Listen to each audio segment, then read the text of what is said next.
The galaxy's most legendary heroes, fearsome villains, and coolest vehicles. Now available to take home and play with at Pizza Hut, Taco Bell, and KFC. Right now at participating KFC locations, you can get one of these cool Star Wars Episode 1 collectible toys inside every KFC kids meal you buy.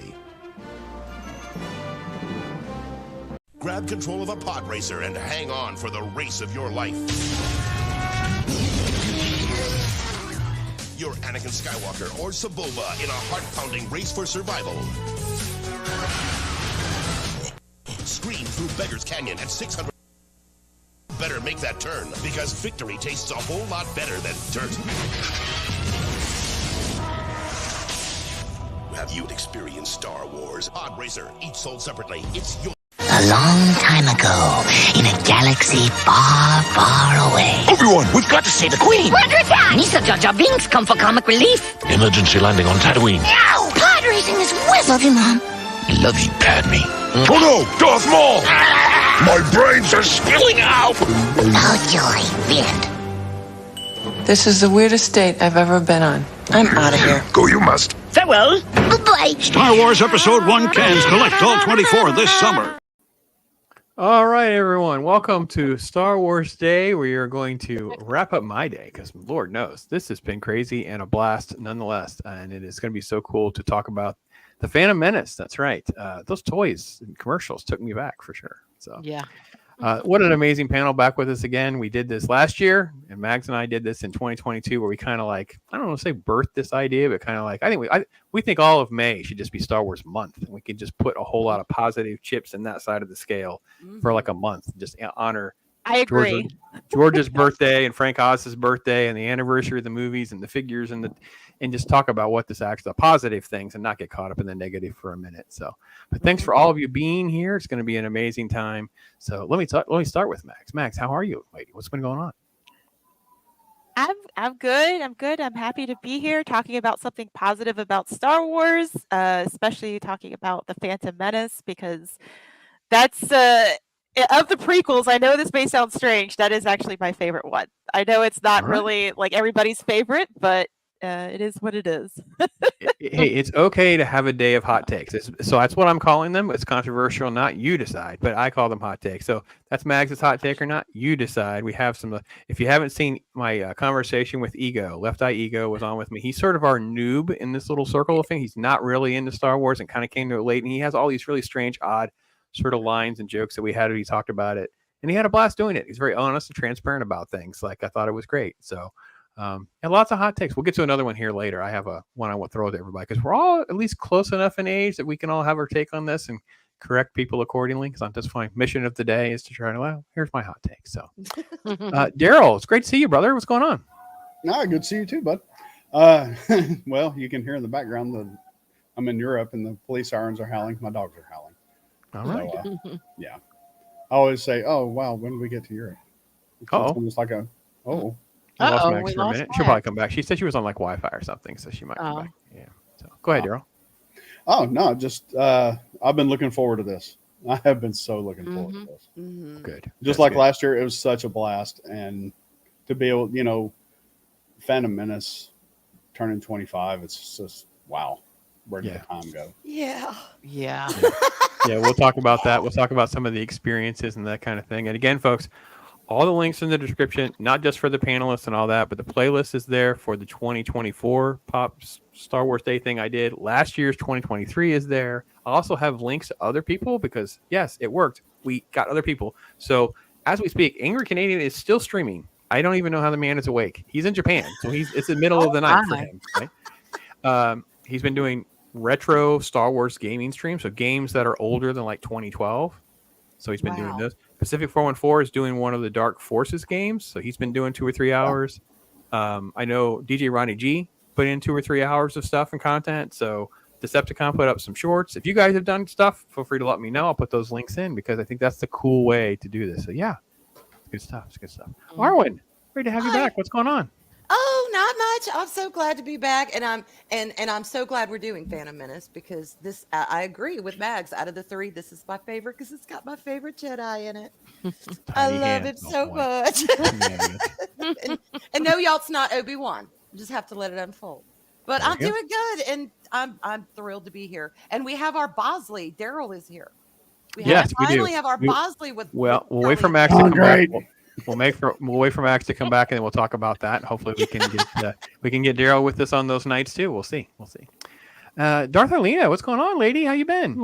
Hey, pretty good. Everything is groovy. Everything is groovy, indeed.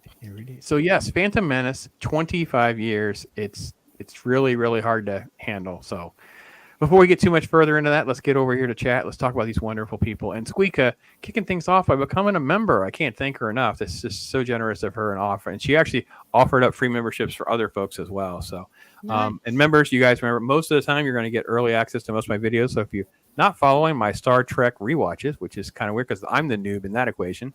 So I've been doing this rewatch of the original series. So those my next Trek video for Monday is already out there for you members. And there's a few other things that members only have and things like that. So yeah, feel free to engage me that way as well. So Gap is here. He's throwing out those emojis. That's also another fun thing. You got to add more emojis. So we'll get that figured out. Here's Max. Max is back. There we go. So. Hi, Max. Yeah, no problem. All right, guys. Welcome. Yeah, no problem. Let's see here. We have Low Specs back. Hey, how you doing? Good to see you. There's Jester. Jester's chiming in, keeping us all honest. Let's see. Oh, the Atlantean. Cool. Very cool. Hail to you. Jacob Ironside. Afternoon. Yeah, we spoiler alert. Yes. Atlantean. He's smooth in this movie, y'all. He is smooth. I love him. And a $5 super sticker from Scott Westbrook. Thank you, brother. Thank you so much. He's been a longtime member and supporter, and man, I can't thank him enough. I wish he could be with us too, because he's just super cool. Awesome to see you. So, Scott is great. So, all right, well, good. So let's talk a little bit about Phantom Menace is dropping, because we're all old enough to have like OT, original trilogy, Star Wars love. We go through the late 80s, early 90s with next to no Star Wars, or just like failed attempts and random things before really the grease starts going. Like, so some people were into role playing, some people got into comics, some people got into the novels. Then the big toy boom happens with Power of the Force. And it's like, oh, by the way, we're going to do this new trilogy. Oh, and they re-released the movies, but we got into the Power of the Force toys, things like that. But Phantom Menace rollout. Confirm for me, guys, because I was talking earlier today. I think it was about 3 weeks before the movie came out. All the Walmarts and Targets, and it was a whole front of stores. There was just hundreds and it was just absolutely insane. Daryl, do I have that about right? Does that sound about 2-3 weeks, right? Yeah, 2 or 3 weeks. It just started going nuts. Yeah. It was crazy. Arlena, did you run out there and grab your Darth Maul action figure, thinking that it might be worth something someday? I not thinking it would be worth something, but because my kids were the perfect age. Okay. So they wanted everything. All right. And Mom had no problem supporting it. So did Bob. All right. So that's my next question. Arwyn, how many Qui-Gon figures did you buy? Actually, I didn't buy nary a one, Pops, and I'll tell you why. My kids were really, really little at that point, and they, again, I'm very normie when it comes to I was going to say Star Trek. Oh my gosh, Star Wars. Sorry, y'all. But like Daryl had said, what I remember most about that time is the magazines in the grocery stores.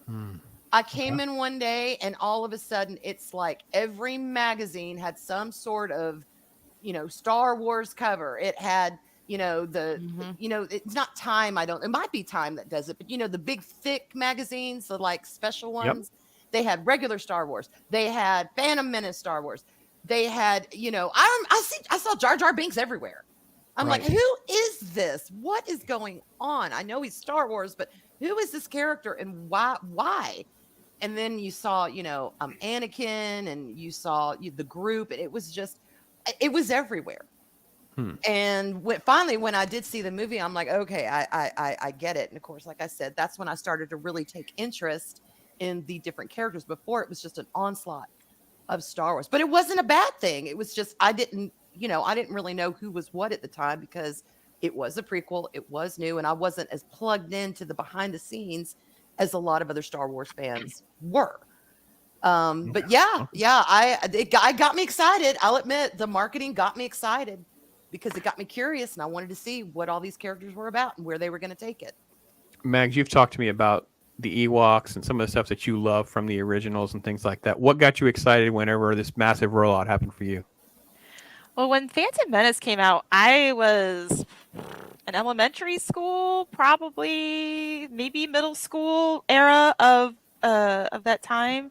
My oldest brothers, of course, were more, the oldest one was born in 81. So, we all grew up on the original trilogy because of that, but he was in college and they played the video games that came out at that time during the prequel era. And man, there was so much going on. It was books. It was also, the video games that came out. I think another older brother of mine, he got the, it was the pod racing game. And then there was another game, especially during the Phantom Menace time. It was you played as two. You could play as a single Jedi or two Jedi, so you could play multiplayer together, and go through basically the entire story of the Phantom Menace. Jedi power battles. Yes, that's what it was. Yes. Love that game. That game I loved to death. I played. Oh gosh, I'm not really good with names, but I don't want to say his name. I almost came close to saying my brother's name, but my brother always played Qui-Gon. And I always played oh gosh, who is that? There was a chick Jedi. I can't remember her name. But I enjoyed playing that game with my brother. It was great going through the entire game and, beating up, of course, the droids and everything, and kind of going through from the ship scene at the beginning of the movie to all the way fighting Darth Maul. That was always one of my favorite moments during that time. And I mean, it was to me, it was the video games. The video games was what was really popular, especially in my household. Okay. So it was just, we had a blast. So awesome. Mark is here. He says, "Let's go back to." Hail to you, Mark. What's up, Jacob with that great quote. "At last, we can reveal ourselves to the Jedi. At last, we will have revenge." That's awesome. Very good. Very good. Let's see. I think I got most folks. Everybody say, "Hey, there's Mike. Took a break from streaming. How you doing, brother? Hope you're doing okay." All right. Look at this. D Nice Gamer saying, "Great to see you. Great to see you." You don't know the pain until you played The Empire Strikes Back on Atari 2600. Oh, indeed. Indeed. Oh, well, the 2600, man. I tell you what, Star Wars was just not quite. We can get OG with some of those references, because we probably should talk about even the OT at some point if we have time. But we'll try to spin our wheels within the framework of that kind of thing. But and Corey gifting 5 Pops memberships. Thank you so much. Nice. I made the blunder of not having the stream pulled up on my phone, so bear with me while I pull that up, because you cannot see on StreamYard who got those. So bear with me, Corey. Thank you so much for that generosity. Can't thank enough. All right, here we go.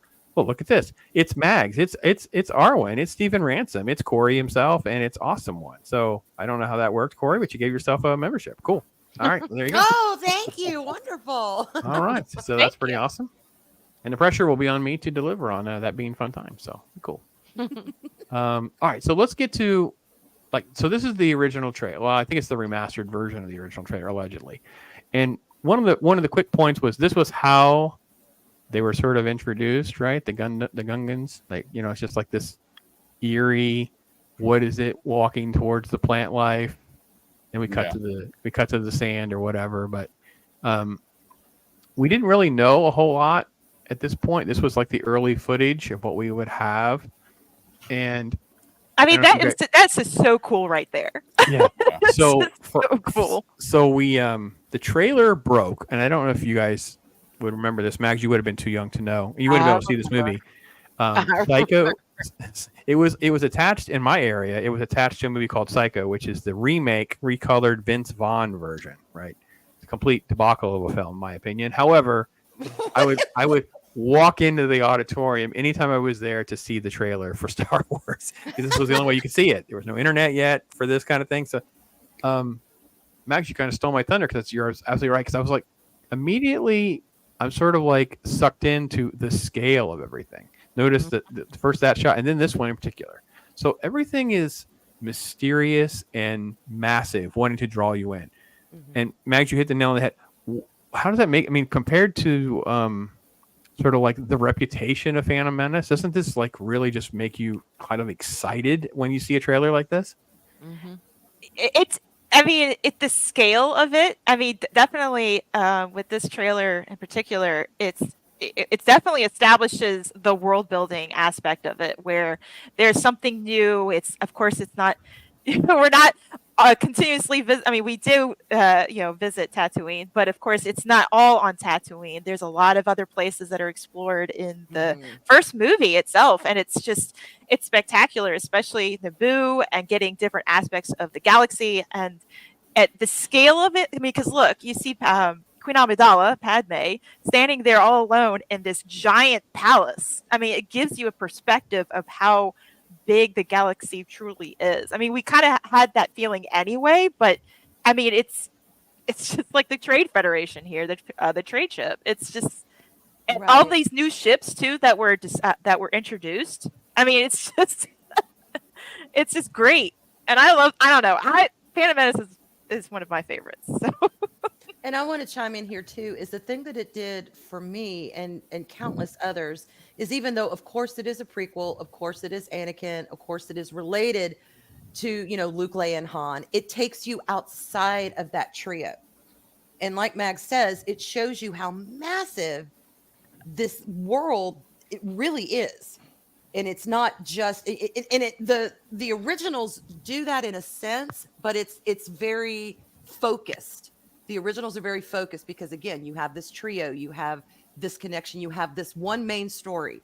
And here, yes, it is about Anakin, but it's also about so much more. You get into politics deeper than you do in the originals, as far as other people involved and just how everything ties in.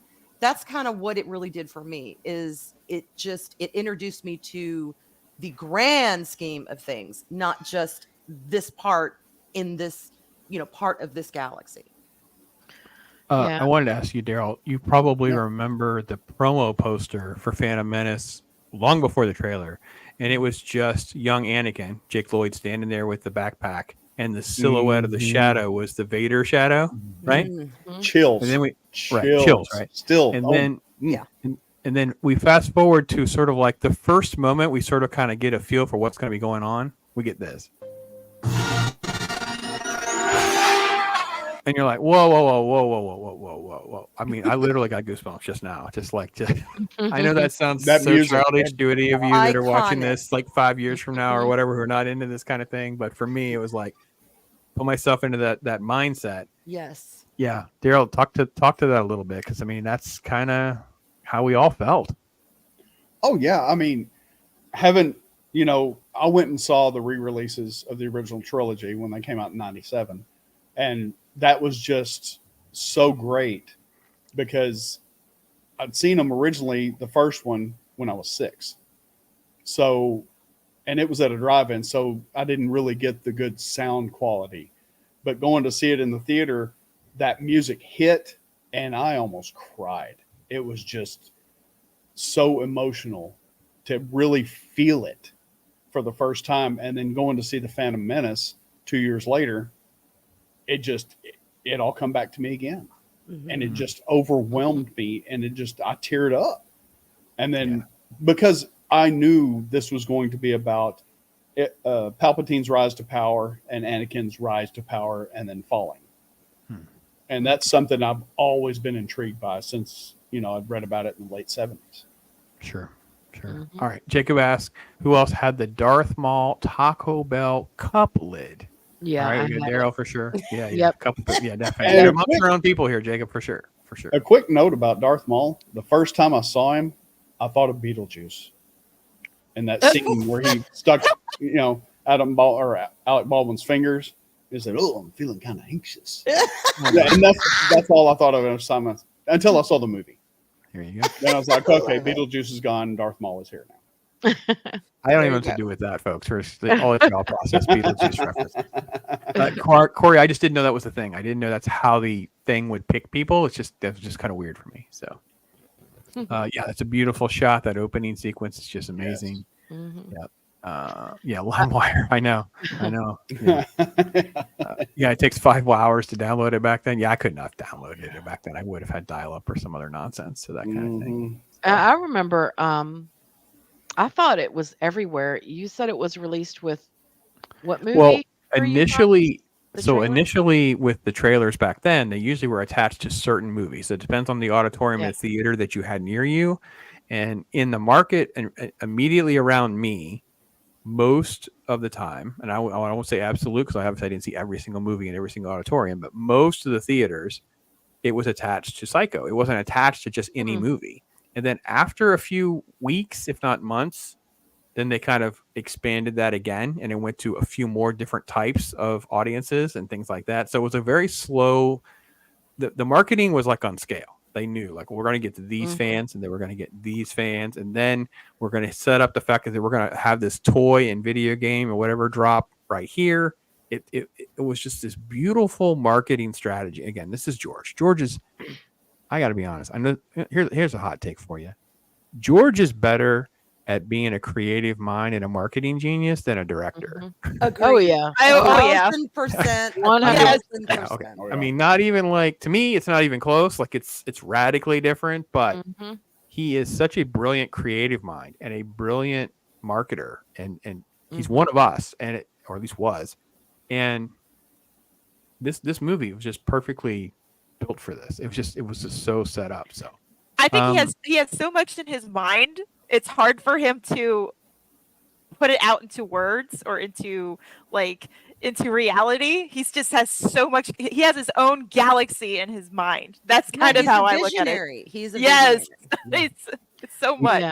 He does sound almost autistic when you start talking about the stage direction from this man. I mean, you've heard the interviews, right? So literally, the scene is cut, and the instructions are either, okay, I need you to kind of speed up a little bit, or all right, for this one we're gonna do it again. Can you a little more intense? That's pretty much it. There's not a lot of other direction that you get. You get more intense or speed up, and there's really not much else. Like it's pretty rare. Usually Harrison back in the OT days was the only one that kind of like there was like a back and forth. Hence the reason we got like the "I love you, I know" lines and things like that. It's like he was older, right? So it's just different back then. And but even with these new movies, he just didn't. Yeah. So yeah, I think that's a very fair assessment. That's a fair assessment. Well, and Pops, the reason I was asking that because I remember here, everybody was buying tickets to meet Joe Black with Brad Pitt. Nobody was interested in seeing the movie, but everybody wanted to see the new trailer for the new Star Wars movie. Okay, so maybe it was attached to that. Yeah, again, I didn't want to speak with 100% absolutes, but I know in my market it started with Psycho. But again, it could have been Joe Black. After 2 or 3 weeks of Psycho, it bounces to this. I don't remember for sure, but for me, I remember very specifically an auditorium, University Mall in Tampa, Florida, and we'd go to any theater wherever we were seeing, and I would go into Psycho. Where are you going? I'm going to see the Star Wars trailer, guys. I'll be back in a minute. You'll sit right here. Yeah, we'll do that again in more intense. Yeah. I bought tickets just to meet Joe Black. That's the only reason I remember. When you said that was just because I wanted to see the trailer. I had no interest in the movie. I didn't care about Brad Pitt. He was a pretty boy, but I didn't care. He wasn't my speed for a guy. So I went in, saw the trailer, and left. And worth every penny. Worth every penny. Worth every cent. I'd love to see those stats. How many movies made so many extra dollars because of the Star Wars trailer? Yeah, probably a lot. Anonymous says he used a cracked version of QuickTime Pro back in the day and hijacked through iTunes trailers and saved it on his computer so he could watch it as much as he wanted. I did something similar. Hey, I wish I'd been friends with you, Anonymous. We went through it. Steve Ransom is here, doing great, throwing down emojis as well. Landmine in the face. I don't know why you picked that one, but okay, I like it. Saw Joe Black for this boom. Yeah, there you go. Okay, so when you have all of our backgrounds and that kind of thing. We'll start with you, Arlena, because you see this and you have this, Qui-Gon guy you don't really know anything about. This is Obi-Wan. What does your brain go to, and how does that navigate through your little kids? Because you said you have littles at this point who are very excited. Yeah. Well, I actually liked right off the bat. I liked Ewan McGregor as Obi-Wan Kenobi. I thought that was perfect casting. And Agreed. even now, when you look, it's like if you age him up, he could be Alec Guinness. Agreed. 1,000% agreed. It was perfect casting. And me and my kids watching it, they were excited because there's a little kid on the screen, and the story is about him. And I just remember the first time being introduced to Qui-Gon, I was like, ooh, Liam Neeson. This should be interesting. But I was excited. I was thrilled. And then the first introduction when they're on the ship going in for the meeting that never takes place. And, it just, I loved this movie. It's not my favorite of the prequels, but I loved it. I'm with you.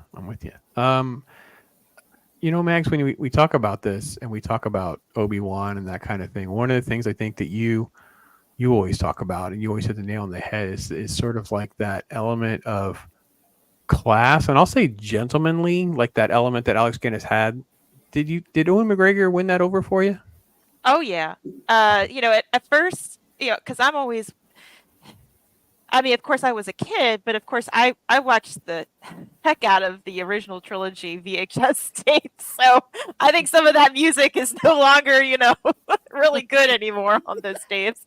But it took a while because I was like, because I grew up watching classic films, so watching Alec Guinness like all the time, like in Lawrence of Arabia and all that kind of stuff and other films. Like I was just used to the actor, but then seeing Ewan McGregor play as Obi-Wan's that version of it, a younger version of him, at first it took a little bit, but I could see it and I could tell that even as a kid, like I could even tell that Ewan McGregor really did an excellent job trying to get the mannerisms straight as far as matching that, and while also having to remember he has to play a younger version of him. So he's not going to be this older, wizened veteran of the Clone Wars and having seen the destruction of the Republic and everything, where he has seen it all. He has has experienced hardship and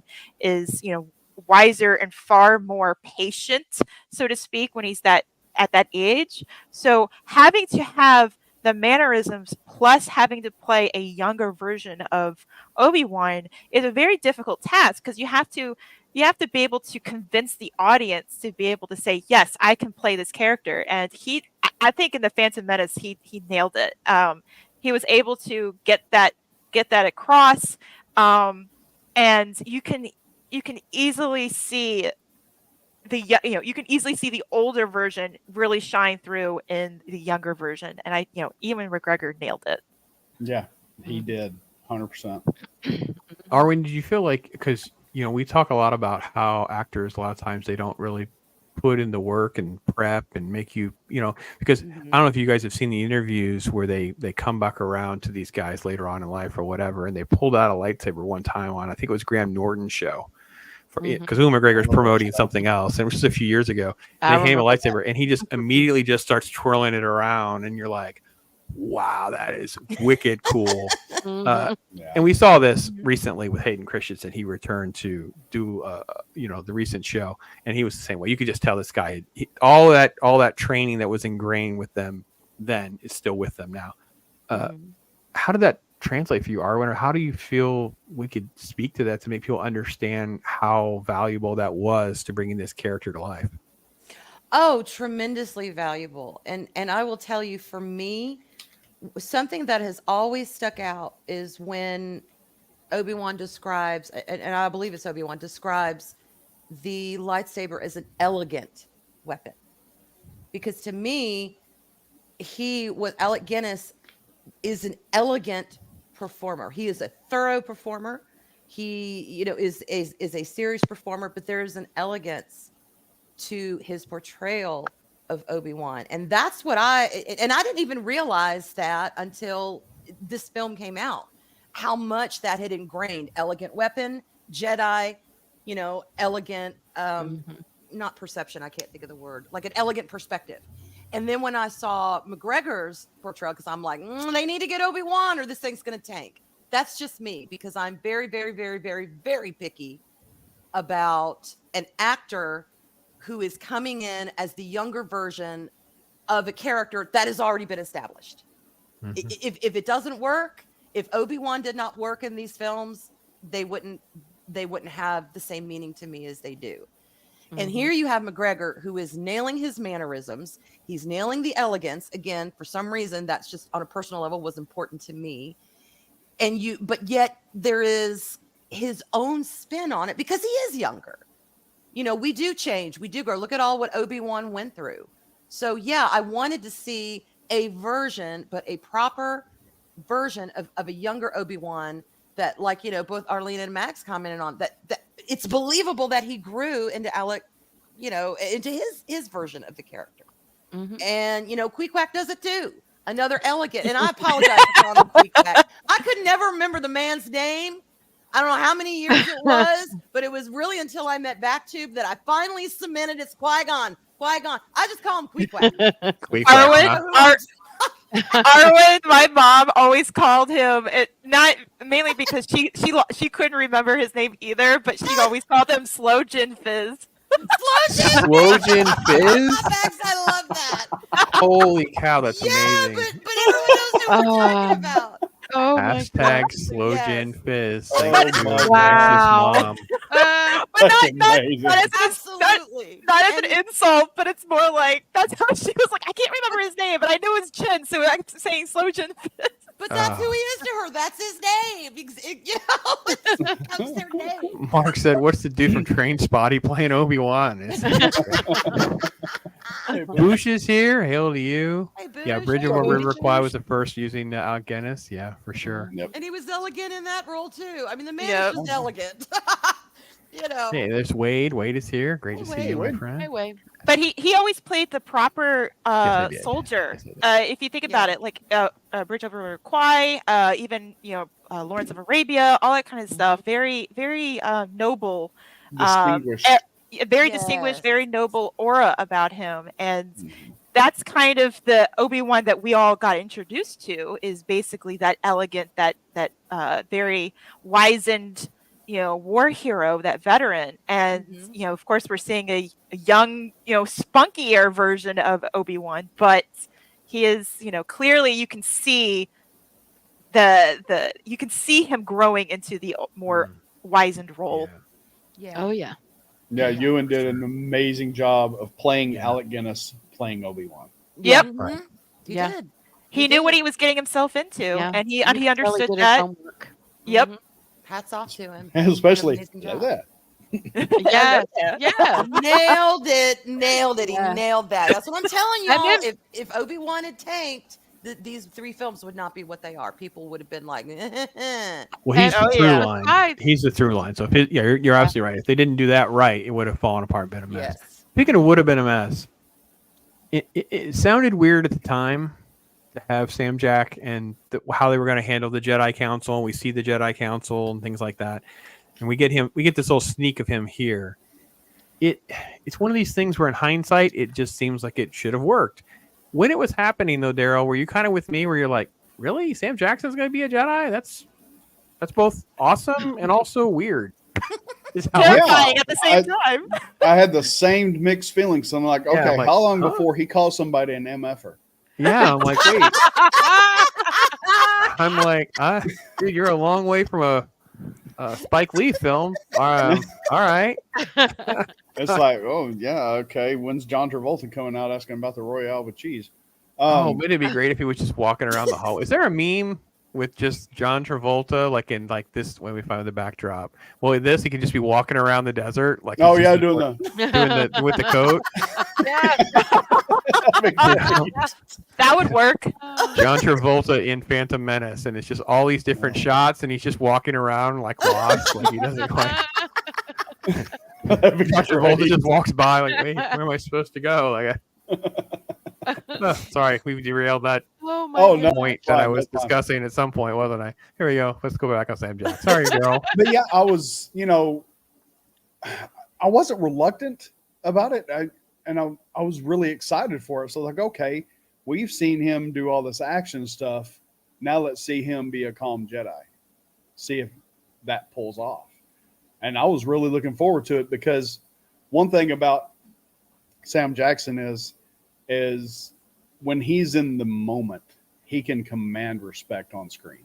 Sure. Mm-hmm. And I was like, okay, if he's on part of the Jedi Council or the leader of it, I want to see it. I'm looking forward to it. Because if anybody could pull it off, it's him. Oh, he owned that role.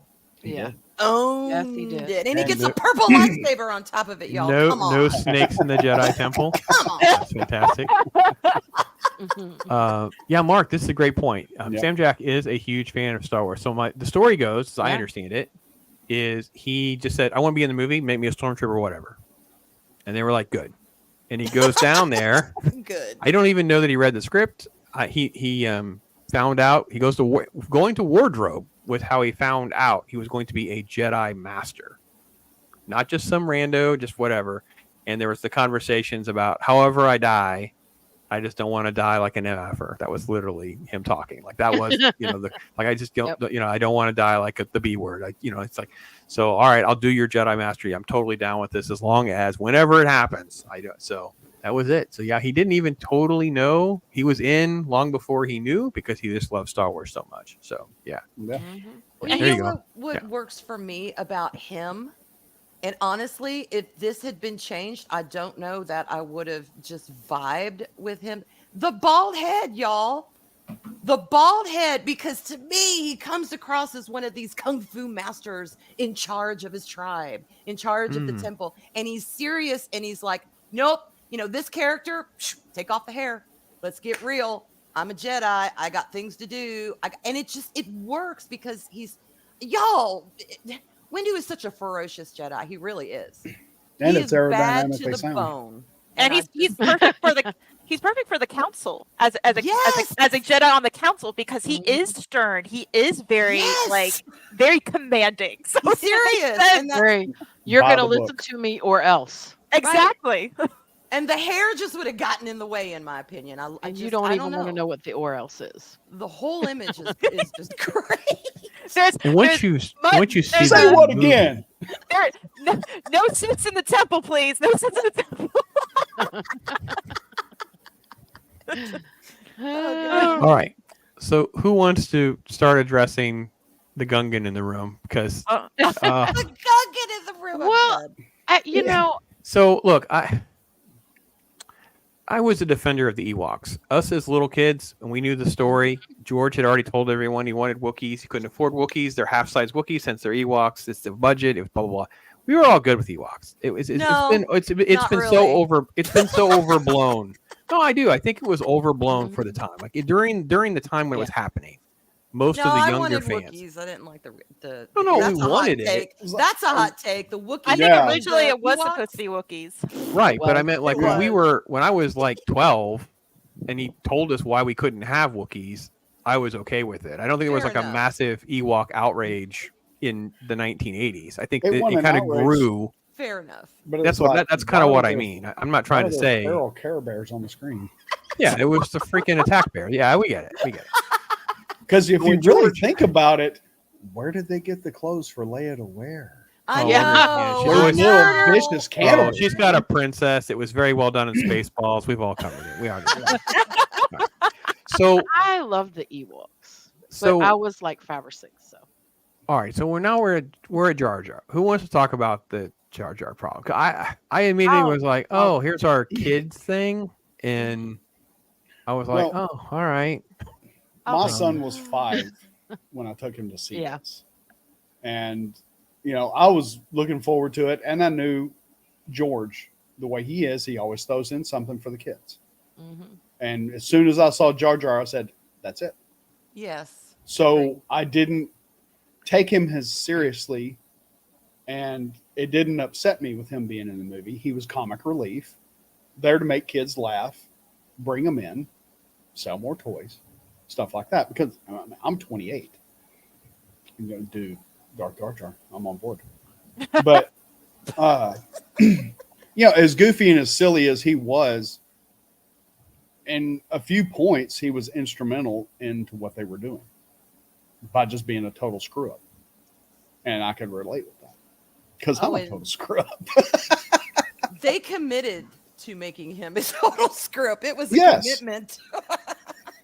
Yes. Sure. And I can't clean my tongue,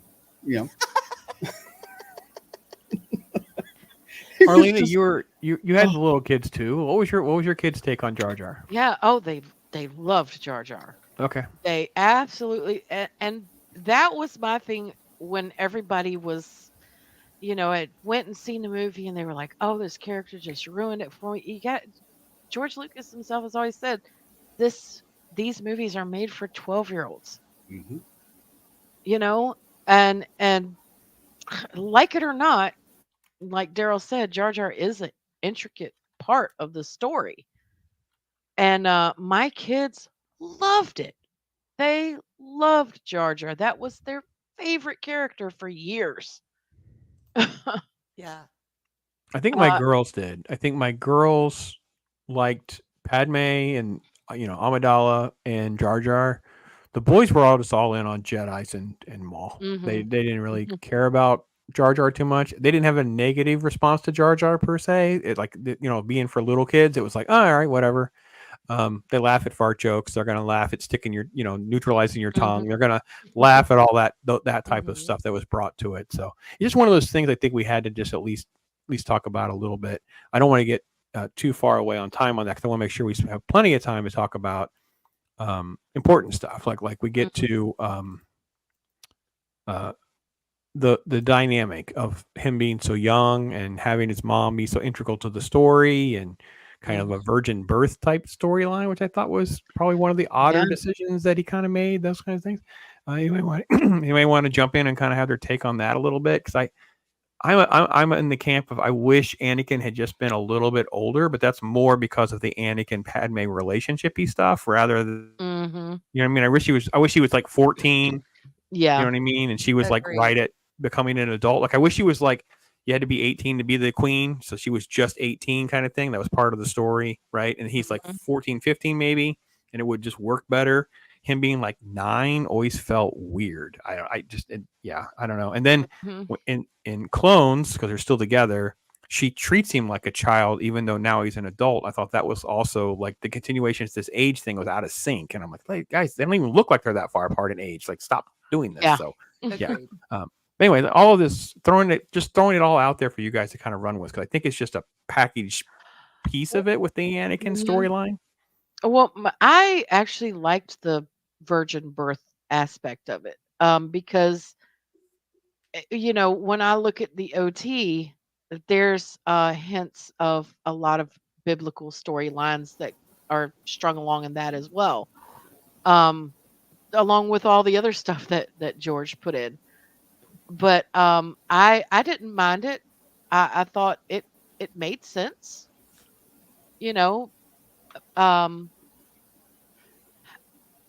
I don't know how I felt about the midichlorian explanation. That was different, but I guess they had to think of something, and that's what was in George's head floating around, so that's what he went with. And because then when you get from this and you go further down into the Clone Wars, you start midichlorians and the wills and all this other stuff, and it gets kind of weird. But I can see where it would make sense in George's head at the time after watching Clone Wars and all. It really makes sense. But yeah. Arwyn, how did you feel about it? I'm sorry, Arlene, I thought you were done. I'm sorry. No, I was. I was just saying I didn't mind it. Okay, I'm going to say this as positively as possible because we're staying positive. I don't have to stay positive on this part because I hate this part. This is my least favorite part of the entire thing. Is the midichlorians. Okay, the He took what I midichlorians started with and went to virgin midichlorians, birth. which is the other part of it. But the virgin birth, Yeah. this is my least favorite part of the entire movie. From a critical evaluation now, if that makes sense. Like watching it now, this was one of the worst things because all I had to do was just say, "Your dad is dead." Where's his dad? Dad's dead.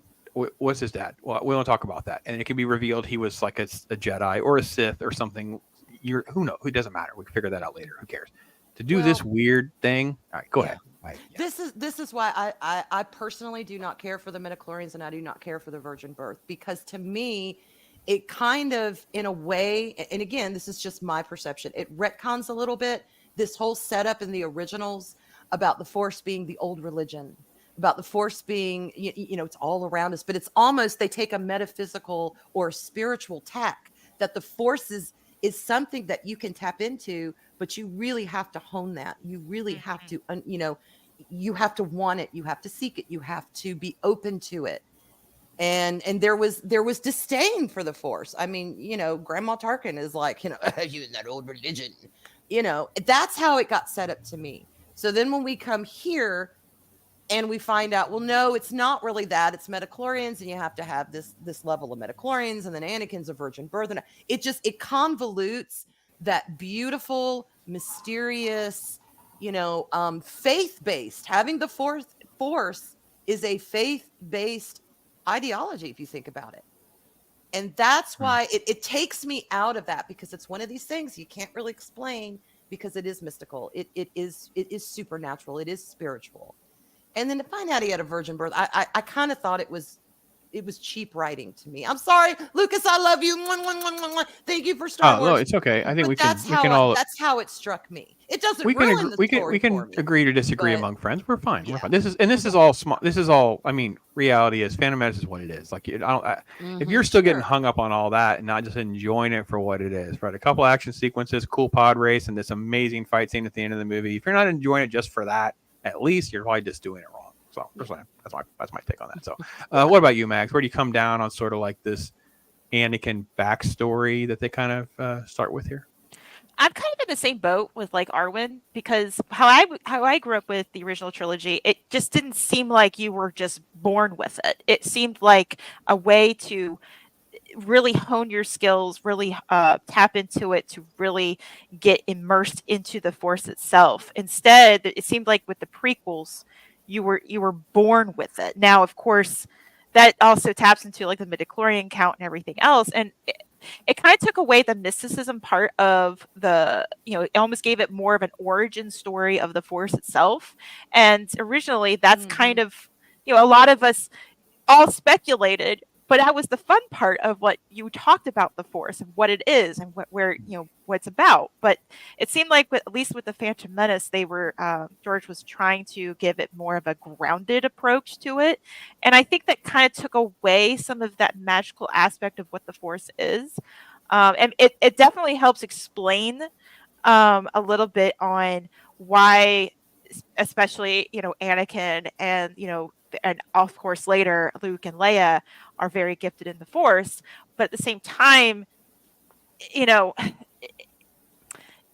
always felt like it should have been you had to really get your skills down and really have that faith aspect of it to be able to tap into it. It's just not everyone's going to tap into it. You have like Arwyn said, Grandpa Tarkin, he's a non-believer. So of course he's not going to be able to tap into that aspect of the Force. Whereas somebody like an Obi-Wan, who is a believer, clearly is a soldier with the Force, or married with it in such a way that he's very much able to tap into the Force and use it at will. And it's just, I don't know. It's magic. It's magic, and it's mystery, and it's we love that. It's some sort of mysticism to it, which is kind of where some of even George Lucas's influences came from, whereas Eastern religion practices too. So a lot of it with the Phantom Menace, it kind of loses that that aspect of the mysticism of it. So, I mean, it really doesn't kill my interest in the movie. I think it's kind of one of those little offhanded things that just seems like, well, that's a little weird. Okay, but we didn't need to have something explained to us to believe it. I think that was the problem. Yeah. Daryl, before I get to you, let me catch up on chat a little bit here. Hey, Tim's talk is here. He's on our left. So hail to you, Tim. Good to see you, Hi, brother. Tim. What's up, Timbo? Yeah, some more Darth Jar Jar stuff here. And yeah, there's less some, yeah. That's all that is. The as you explain something, you distort its mystique. Midichlorians are the mistake of huge proportions from Rob. Thank you for that, Rob. Could have been the mental acuity. The only certain people have that spark. That's true. Interesting. I think Anakin should have been an orphan found in space, pod stuck in the sand. Bah, ha, ha, ha, ha. Boosh is saying, nope, blood bugs. Okay, fair enough. Mary is here. Hey, Mary. Hope you're doing well. Great to see you hanging out with us. Hi. Watto got with Shmi. There is a short that someone made on that. It's quite disturbing. Oh gosh. It's so disturbing. It's just Watto going, Anakin, I need to tell you. I know you think you don't have father, but Watto. Hey, I'm a all right, Gary says, I have the force. Yeah. Oh, never mind. It's old age. Okay. Everyone can. All right. So not everybody can, Arwyn. I prefer that they did. Here we go. Deleted Scenes is here. Hey, brother. Hey. It was magic. They killed the magic. This scene gets me every time. Deleted Scenes. Yeah, I know, brother. You want to be here more. It's totally fine. Natos, never apologize, man. Never apologize. The Darth Jar Jar theory. Are you tired? Has your wife, family left you yet? I'm actually getting a little tired in my shoulders since I was stretching a minute ago. I'm like, I'm a little tired. No, I'm fine. Mrs. Pops is not irritated with me too much. They've been fine. No. Yeah. Thank you, brother. Right there. All right, let me get back. So yeah, I want to get Daryl's take, and we'll come back to one last thing on midichlorians. It's Anakin's backstory, all that kind of stuff, virgin birth, all that kind of stuff. So Daryl, kind of your takeaway. Well, yeah, at first, when I first heard the midichlorian thing, I was just like, wait, the force is an energy field created by all living things. Mm-hmm. How can that? And then I guess I either twisted it or just worked it out of my head to where it would make sense and it wouldn't make me dislike the movie. I figured, okay, well, the midichlorians in your blood is a way to measure your ability to access the force. Yeah, that's what I thought too. And it's like, okay, they found a way to measure it. Mm-hmm. Those who have the gift to access the force, they found a way to measure that in their blood. Okay, I can deal with that. And, the virgin birth thing, I was like, man, this is a hard one. Okay. And it's like, okay, well, let's think about it like this. If Palpatine had orchestrated everything from the beginning, then he could have had a hand in that creation of life. Whether he was the actual father or if he manipulated the force to make Anakin. Either way, to me, Palpatine's his father. Well, and that's the thing. I'm sorry, but real quick, that's what kind of makes me okay with it as well, is because Daryl, I thought the same thing you did, that it's just a way to measure the level of what your potential abilities are within the force. Mm-hmm. And when you talk about the virgin birth, like I said, I know the aspects, a lot of what George took some aspects from biblical history and stuff. But then when you think about, I also think about Greek and Roman mythology, when the gods would turn themselves into different creatures and they would impregnate a woman and she didn't know what was going on. That's where my mind was going with all of this stuff. Yeah, I had a Clash of the Titans moment too. Yeah, I still don't like the midichlorians aspect, but the virgin birth thing never bothered me. But yeah, I thought the same thing as you did, Daryl, with the midichlorians, that it was just a way to measure it. Yeah. All right. I mean, it's like everybody's born with it, but those who have a higher count they have the potential to They're the most access the powerful Jedi. Force. And that brings me to and I won't dwell on this long, but it also makes me think of what's the librarian's name? Jocasta Nu. Jocasta Nu. Because I've read so many daggone Star Wars books, but in one of the books or the comic books, I don't remember. Jocasta Nu is the keeper of the list that has all the children that are Force sensitive on it, and she has to protect it after Order 66. So, I think about that stuff too. And I know it's after the original trilogy, but I just, when you've read so much Star Wars, it kind of starts to bleed together.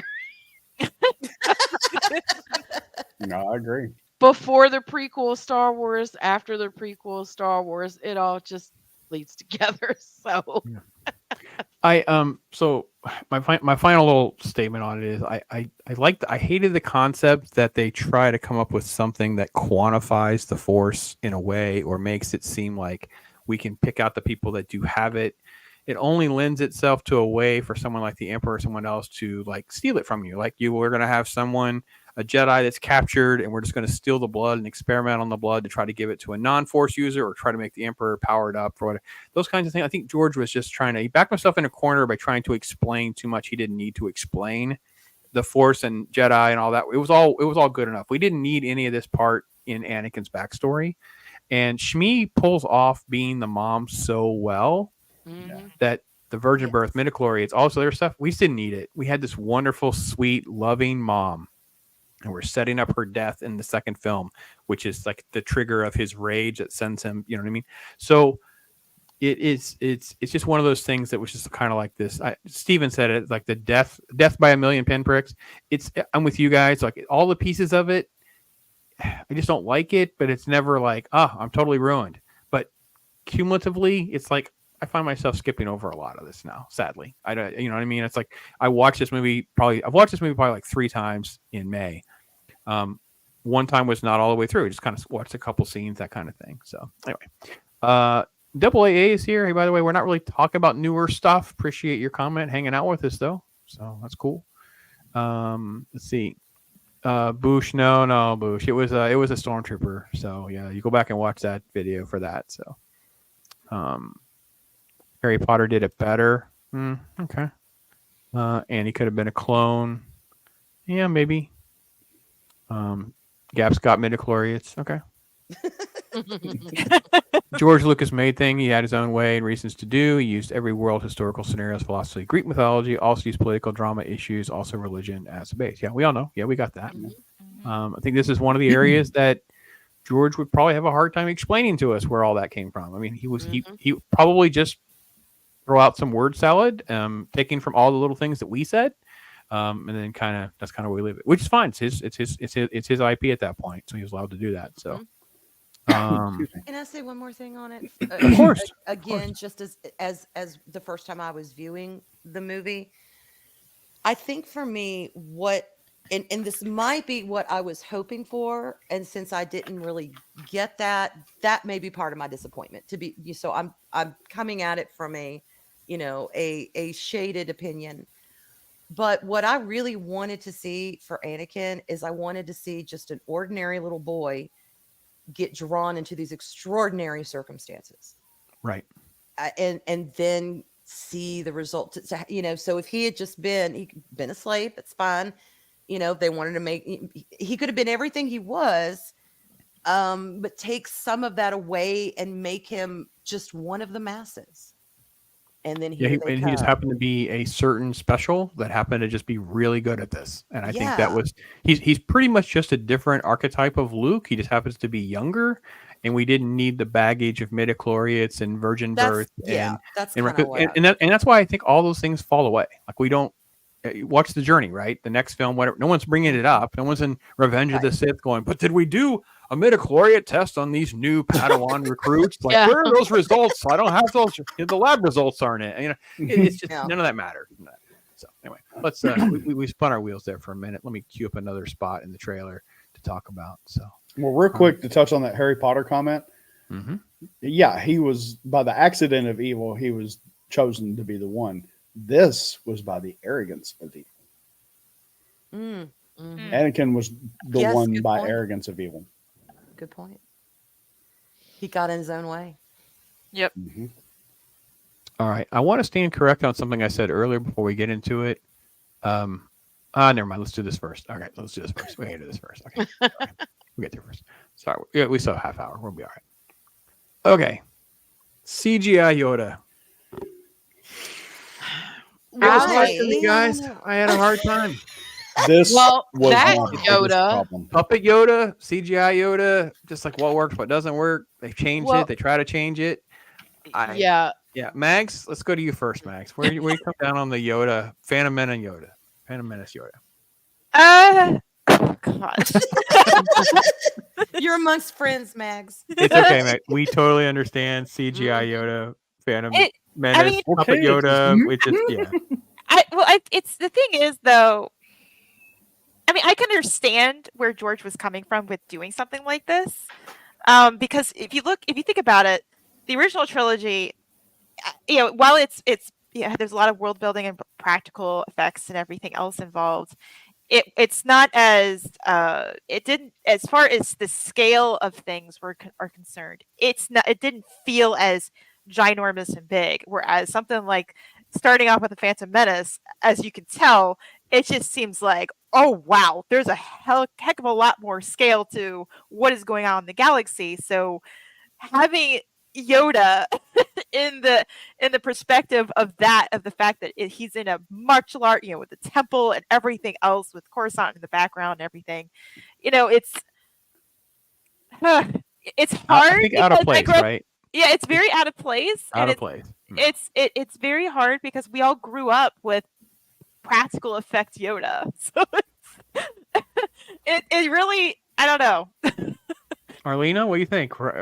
Practical effect Yoda, puppet Yoda versus CGI Yoda versus context. To me, it's just I'm going to stick with out of place. I think that's probably my best. It just I got sucked out of the moment. Like, what happened with Yoda here? He's not like Frank Oz. You should have said, "Hey, does that look right?" Yep. When I first saw this, I was like, "Why does Yoda look so bad?" He's younger than he was. 900 years old you are. Look this good you will not. So here he's younger, but he looks worse. I will say you can tell a huge difference, because I don't know if anybody remembers when before Lucas sold to Disney, he was starting to re-release all of the films in 3D, because 3D was a big thing. And this one was released in theaters in 3D, and I took my kids and went to see it. And at that point, they had completely changed Yoda to 100% CGI. They got rid of the puppet, and it did an improvement, but it still, to me, wasn't as good as the OT. Mm-hmm. Yeah. Daryl, any thoughts? Last minute comments on puppet Yoda, CGI Yoda versus, just one of those moments that's. Yeah. We love practical effects. We're the fandom that's pounding the drum of that, and yet we get a movie like this and we see this scene and we're like, that one. Yeah. Yeah, that was the only part of the trailer that I was like, wait, what? Mm-hmm. I mean, you throw some glasses on him, he could be the curator of the British Museum. Oh, dear Lord. To the British Museum, we welcome you. I mean, this is 25 years before A New Hope. I've been there. Less than 30 years before Empire. He's 900 years old. His appearance isn't going to change that much in 30 years. Yeah, if exactly. at all. In the grand scheme of his age. Yeah, when they went, back to digital. Yes, but 30 years to him is like 3 years to us. And roughly speaking, I'm no mathematician, but I was like, okay, when they went, in Attack of the Clones, they went back to digital. He looked like Empire Yoda, and I was like, okay, that's how he should look. Right. It's only, it's not that many years difference. He ages slowly. So he's not going to change that drastically in that amount of time. So like, why does he got the old man tufted hair from 1700s? Just a lot of things just didn't work. Okay, so I have to stand corrected on some. Oh, I'm sorry. Go ahead. I'm just going to piggyback on that real quick. I think one of the things, particularly younger viewers, we are all old enough to remember what I'm going to talk about. But I think one of the things that people don't realize contributed so much to the magic of Star Wars was Jim Henson's company. Mm-hmm. It was the Muppets. It was Frank Oz. It was the voices. It was the puppeteers. That in itself was a major company and a major source of magic and entertainment at that time. And then when you married those two, wow. So yes, to see Yoda as Yoda in Empire and then see him as CGI Yoda, again, it takes you a little bit out of that world because it had such an impact just having Puppet Yoda. Just having Jim Henson's involvement in that. And a lot of people today, I don't even know if I grew up on the Muppets. I grew up with Jim Henson. He was my first, magic and entertainment and light and sound and all that stuff. So that's why I was like, what is up with Yoda? Who is this? Again, in the big scheme of things, does it really matter? No, we still watch it and love the IP, but this is Yoda at 2 a.m. in the back alley. Yeah, we're like, whoa, what happened to Yoda? This is Skid Row Yoda. Right. Wow. That's not Jim Henson's Yoda. What's going on? All right. All of a sudden, I'm feeling a little anxious. I have a correction. I'm pretty sure this is. I mean, it's remastered, so I'm pretty sure this is the original trailer. And I definitely remember the opening shot with the fog, but I thought this was the trailer that had Obi-Wan spinning the lightsaber, and there was no reveal of the double-bladed sword. So I stand corrected that there is a double-bladed sword reveal in this trailer. So I may have my timelines right on which trailer came first or whatever. I don't know if you guys want to talk about your first reaction when you saw the trailer and you see the double-bladed sword and see Darth Maul, whatever. But by far among the top 5 most epic duels and fights and lights, just of all the franchise, it's so incredible. The music, it's just incredible. So I'll let you guys run with it.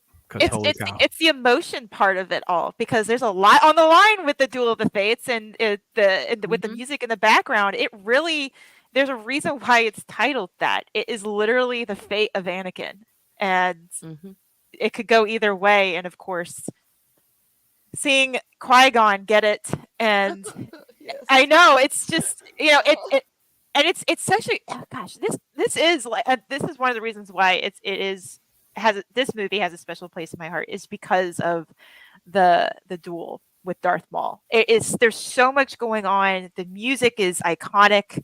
I mean, I play it when I'm traveling out of town because it's such a good song to listen to get you going, and it's just I'm hearing it in my head right now. Like, it's kind of one of those pieces of music that you can easily say Duel of the Fates, and you can immediately, your brain starts playing it in your head. It's just it's that wonderful, and even the choreography too. You don't even know who's gonna. Obviously, Obi-Wan is gonna live, but you don't even realize that Qui-Gon's supposed to die. That's the thing. Yeah, well, I think there's such a level of uncertainty with all of this, right? Because we don't know anything really about Darth Maul. He's so mysterious. The double-bladed sword. Yes, we don't know what's going to happen to Qui-Gon. And we know Obi-Wan will come out of it in some way, shape, or form. But at some point, you almost feel, as a fan, you felt like we're mirroring. The whole story is mirroring New Hope. So you're like, well, what's actually happening, not happening, that kind of thing. So, just absolutely incredible with the way the music cue gets your adrenaline going, right? Yeah. I will never forget exactly what I said the first time I saw the double-ended lightsaber. I grabbed my husband's arm and I went, "Oh my God, Robert, he's got a double-ended lightsaber. Is Qui-Gon gonna die?" That's exactly what I said. I'm like, that looks so bad. Except I used a little more colorful language for that. But I was like, that's so die. bad. It looks tough. Oh, I love it, but I don't want Qui-Gon to die. And I moaned about that until finally, well, we know what happened. And I went, no. But it was iconic. It was iconic. So, well, reaction. I have a melody that I have set for my alarm Monday through Friday to get up in the mornings. Mags, you'll probably enjoy this. Let me see if I can get it to play. Okay.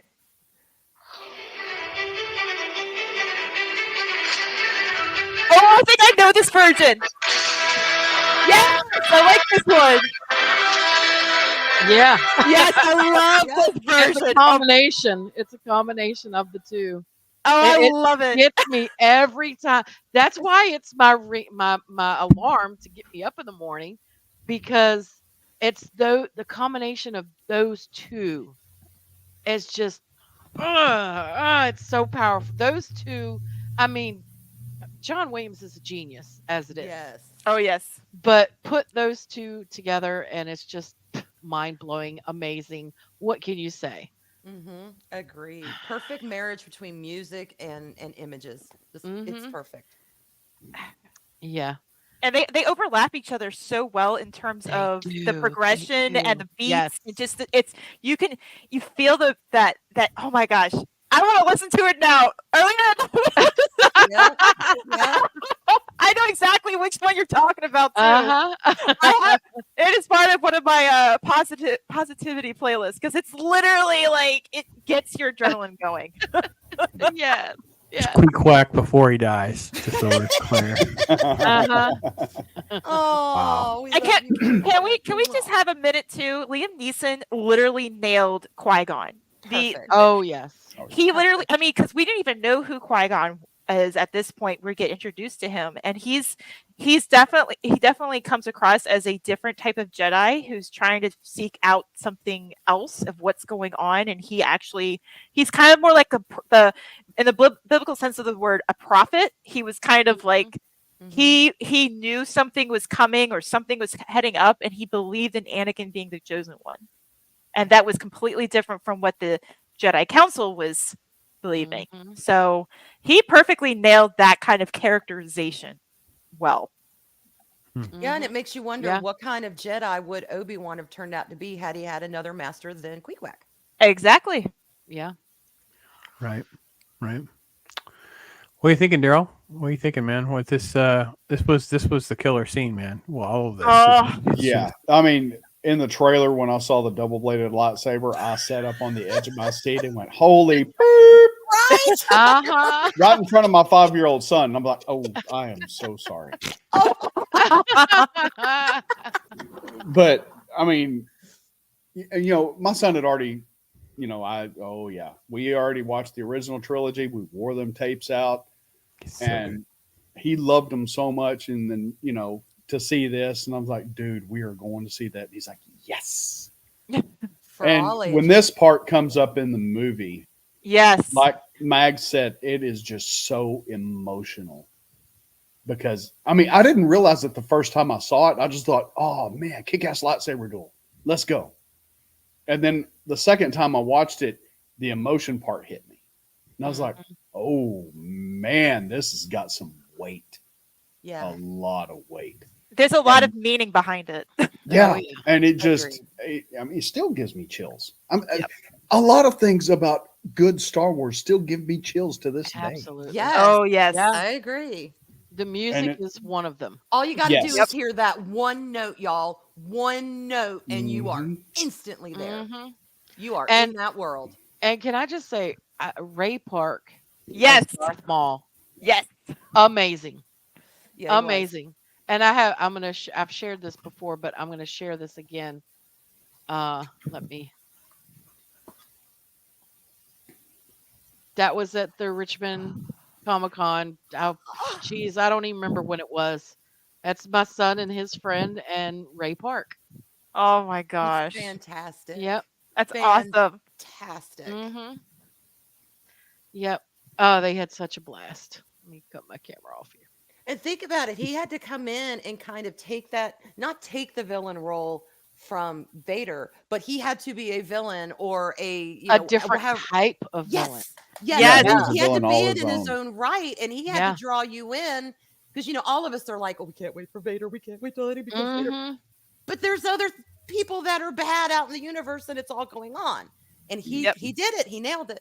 He nailed And it. you know, he didn't really speak, he didn't have too many lines of dialogue, but his No. presence alone, like, defined him. He didn't He need to got the speak much. gnarly and snarly down great. Just that I presence. know. Yeah. Well, George was redefining kind of like what all the rules were, right? Because there's an apprentice and a master, and kind of like how would the Sith structure kind of work? We didn't really have anything. We just had Vader, who was, you know, always kneeling to an emperor. There really wasn't a lot of conversation about what used to exist or how this flow or how it operated.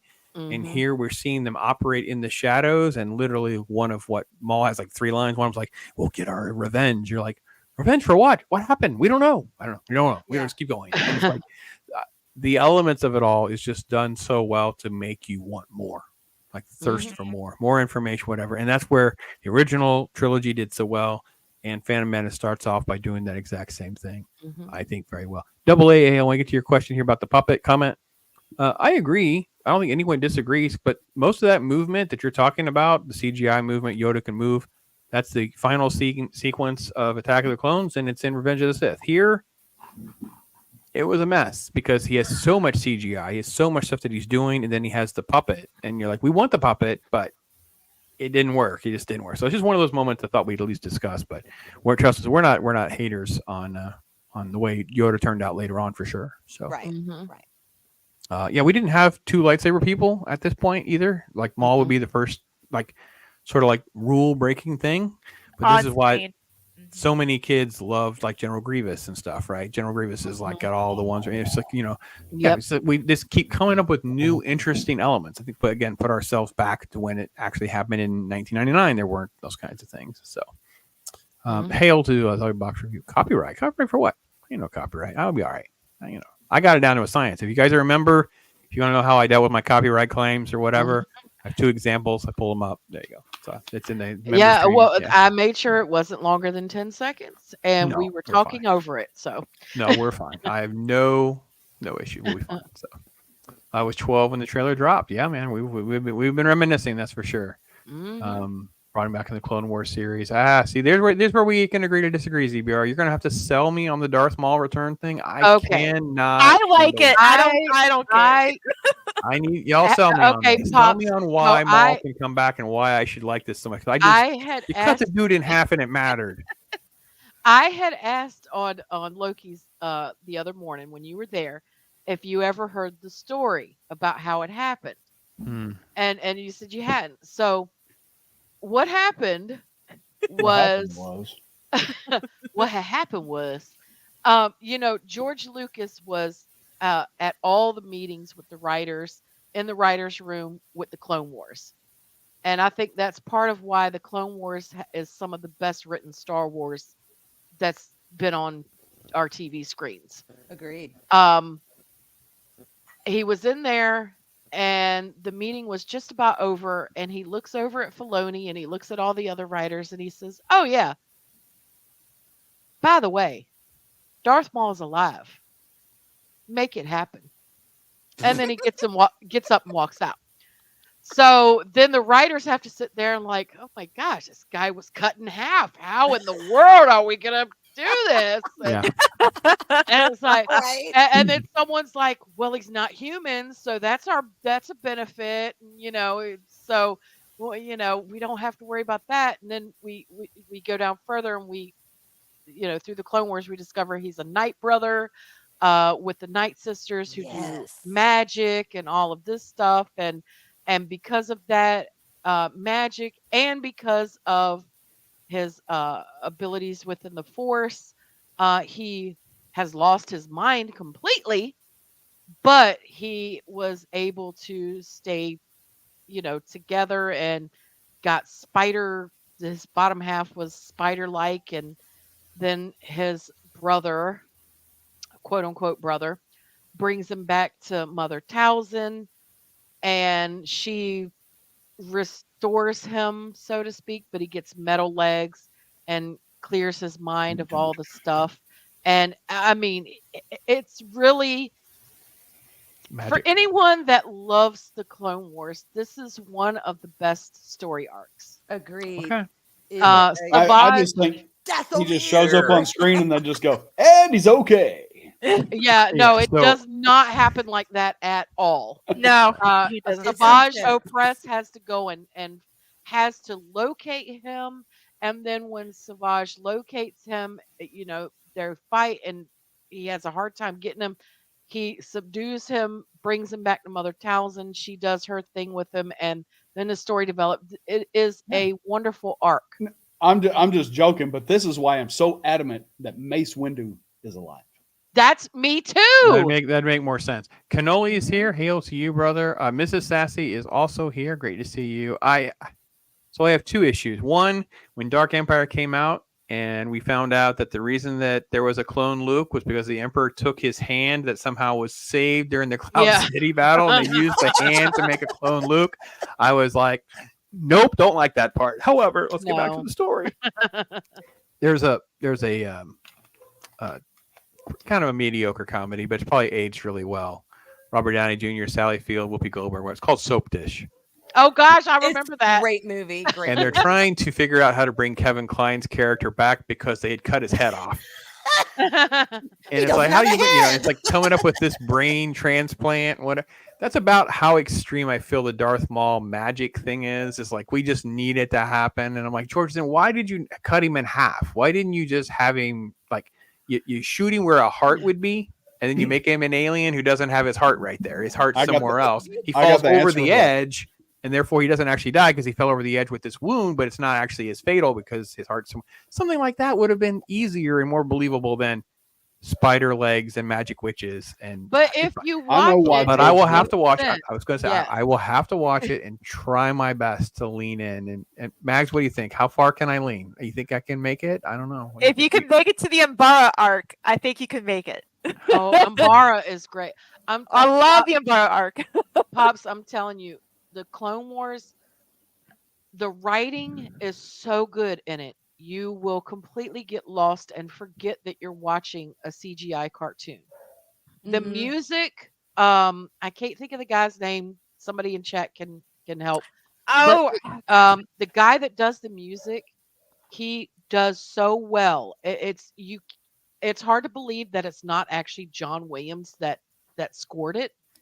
Is it Bear McCreary who does the music? No, it's somebody else. If you say his name, I'll know exactly. I'll be like, yep, that's him.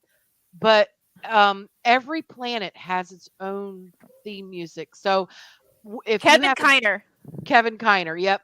If you have a black screen and the music starts before you see anything, you're going to know exactly what planet you're going to. Yes. It's just the music, the writing. Of course, you got some kiddie episodes dealing with droids and silly stuff that you can pass over. But overall, it is some of the best writing in Star Wars, in my opinion, ever. Yeah, I agree.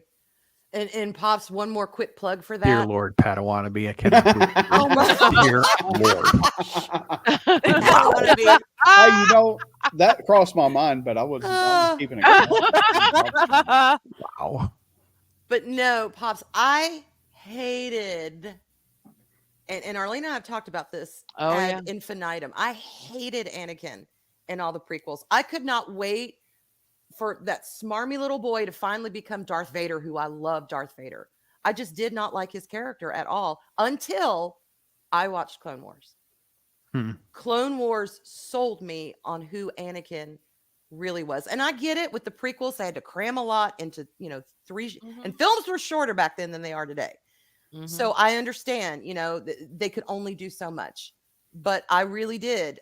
Clone Wars was so good to me. And yeah, of the Darth Maul and Dathomir arc, I love Dathomir. I love Ventress. She's one of my favorites. I get to see a lot of her on there, but the writing is solid. The acting is solid. And it turned me around. And it finally, after all this time, it made me sympathetic to Anakin outside of him becoming Darth Vader. I finally got it. I finally understood him. Do you know where Dathomir first appeared in the Star Wars universe? It was back, was it Old Republic? No? I don't remember. No, not the first time it appears in the Star Wars universe. The first time it appeared to us. Wasn't it in a? No. Oh, Star Wars Holiday Special. Nope, it was in a book. a That's book. one of the Was holiday it It specials Splinter of that the we Mind's mentioned. Eye? It was one. No, It wasn't. It was wasn't the Thrawn trilogy, was it? no, but it wasn't Okay. long after. Okay. It was in the book called The Courtship of Princess Leia. Oh. Han won Dathomir in a Sabacc game Oh, seriously? Wow. for Leia because he was courting her as they were, trying to make peace talks with the Hapian universe or whatever. Wow. Yeah, and All right. they were. Oh God, they were both turds to each other. But anyway, I'm sorry. No, you're fine. Final thoughts on Phantom Menace, like kind of if you want to do ratings, how you play it up in the grand scheme of your rewatchability, however you want to kind of rate a film like this, that kind of thing. Arlena, you go first. Phantom Menace is actually one of my least favorite of the only 6 Star Wars movies that exist to me. Out of the 6, I think it is number 5 because there is one that I like even less. But overall, it's an intricate part of the story. You have to have it to have 2 and 3 and lead into 4, 5, and 6.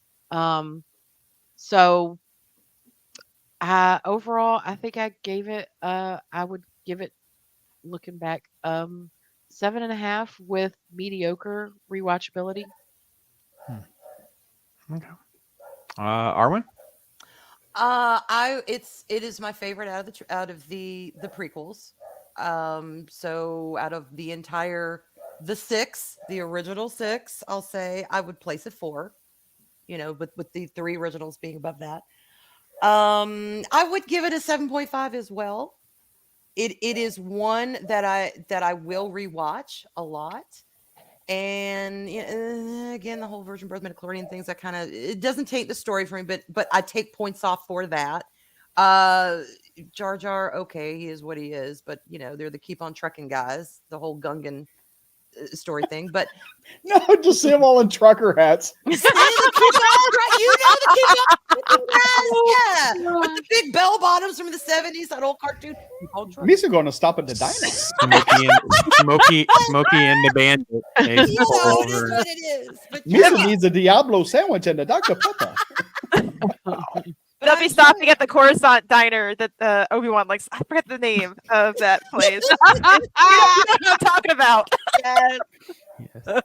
Misa see Jackson get Java juice. I'll give it an 8 just for Queequeg. I'll give it an 8 for him. Love it. How about you, Mags? Oh gosh. Of course, there's only 6. Yeah. It's as much as I love the prequels, it's not their. I grew up on the original trilogy, so there's some sort of, I guess you want to say, first impression bias and such on that regard. But as far as the Phantom Menace is concerned, I love the Phantom Menace. I actually like it better than Attack of the Clones. I know that will be controversial for a lot of other people. So cancel me. But I mean, there are definitely plenty of lows in the movie, but there's also plenty of highs that balances in the Force, balances it out. So I definitely give it a 7.5 out of 10.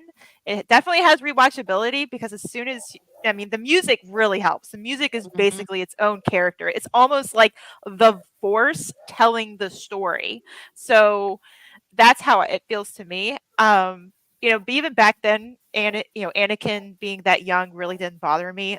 But then, of course, later in life, I can kind of understand where everybody's standpoint is with him should have been older.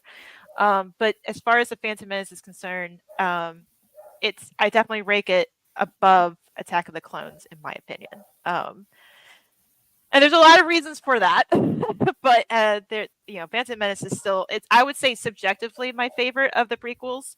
Objectively, it's probably not the best, but it's still my favorite. So, all right. How about you, Daryl? Well, I mean, I give it an 8, and I rewatch it at least once a year. Phantom Menace and Attack of the Clones are in equal standings with me. Revenge of the Sith, English. Revenge of the Sith and Empire will always be my 2 favorites Depending Yes. on the day, I will watch either one of them every day. Yes. I love them agree. so much. Both of them. So, but with Attack of the Clones and Phantom Menace, I can watch them once a year and be good with it. Mm-hmm. But I still love them. All right. I don't mind watching Rogue One, so I have no problem putting it into the scheme of things. I don't watch it regularly or anything like that.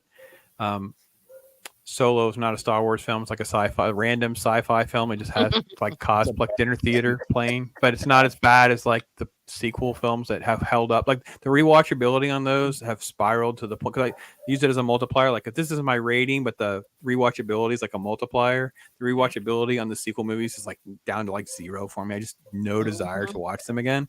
None. So for the original trilogy, they're just so far ahead of the prequel movies for me that the rewatchability is just not there for the prequel movies as often, for sure.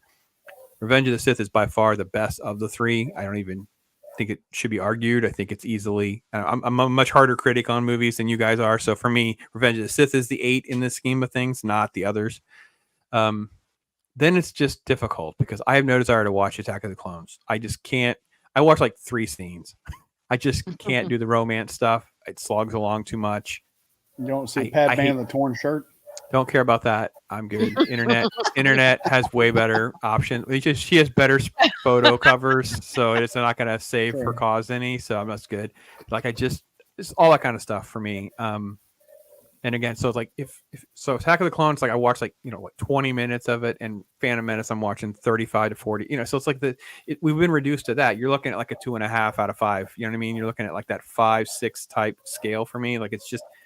And the rewatchability is almost like half digits. Like, how often? Like, if I don't watch Attack of the Clones again until we're forced to do one for a day like today, then that's fine with me. So they're not the worst thing in the world, though. They're aging well in the grand scheme of things. And there are moments. Like, there are some great moments in all these. I mean, obviously, that arena battle at the end of Attack of the Clones is great. A lot of fun. Watching, everyone cheers when Yoda was super fast with his lightsaber the first time. But how many times does that bring you the joy in the same scale? However, the Darth Maul fight still brings me the emotion and joy like none other. It's just that and the pod race are just still the best, man. I love those 2 sequences. They're among some of the best of the franchise. And I'm glad we're able to kind of pay homage to it and talk about it.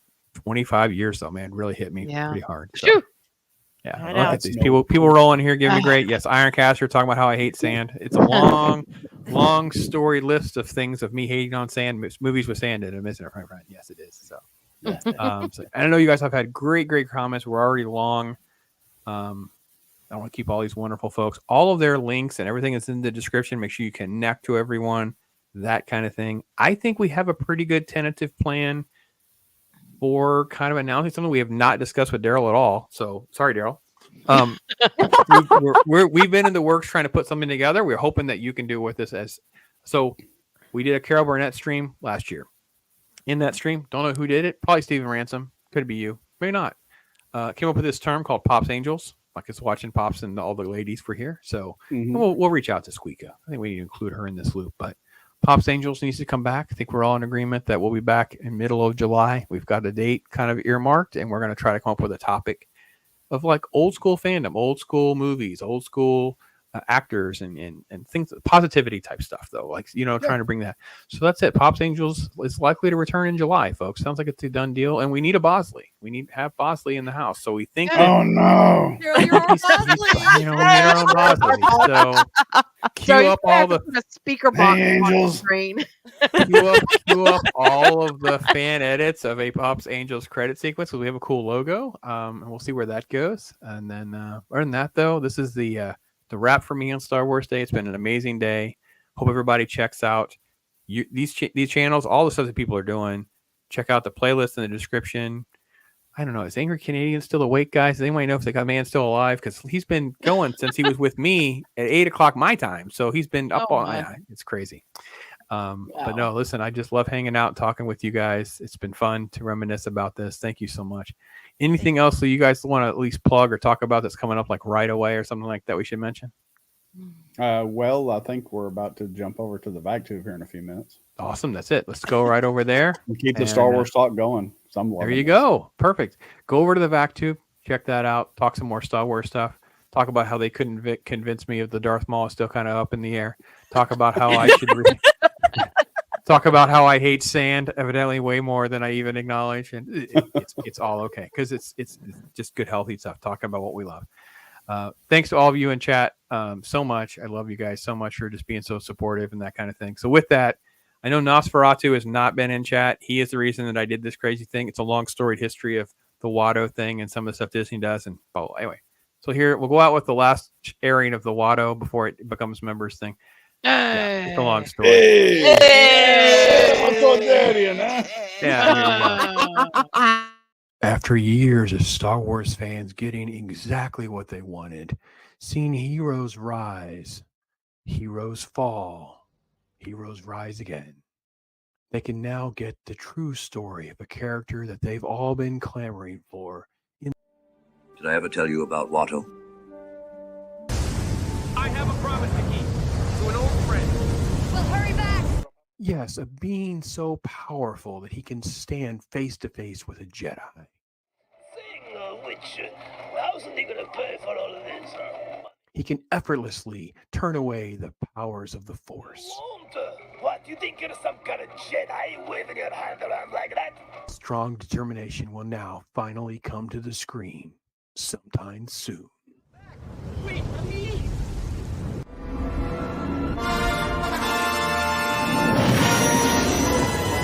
Watto.